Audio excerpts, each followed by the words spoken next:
Kinumpirma ng Bureau of Immigration na nakaalis na ng bansa ang former dancer at toy collector na si Yexel Sebastian, kasama ng kanyang karelasyong si Mikey Agustin.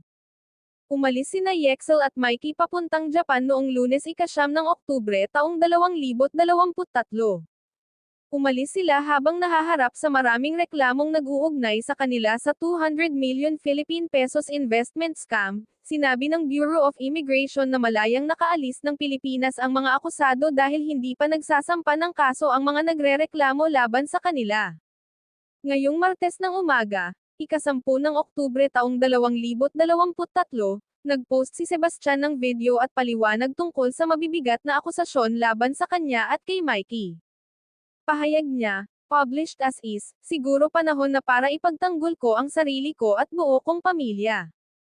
Ayaw ko sana magsalita dahil kahit magmukha kaming masama at basura sa buong Pilipinas ay tatanggapin ko may ayos lang ng malumanay at tahimik pero kabaligtaran ang nangyari naging sobrang ingay na.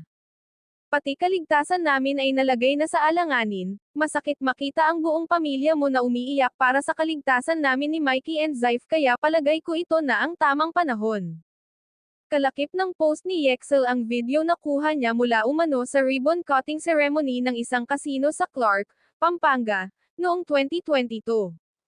Binanggit din ni Yexel ang isang, Hector Pantolano, na aniyay may-ari ng investment company na inirereklamo ngayon.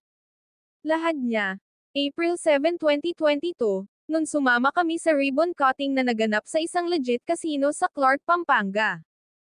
After ribbon cutting, nagkaroon ng malaking event kung saan pinasalamatan ni Boss Hector Pantolano lahat ng matataas na tao sa casino at iba pang casino branches.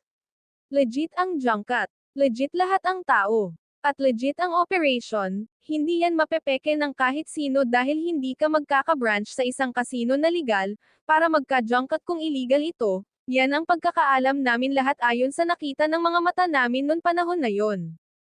Maraming saksi niyan at maraming tao ang nakita ako dyan at si Mikey.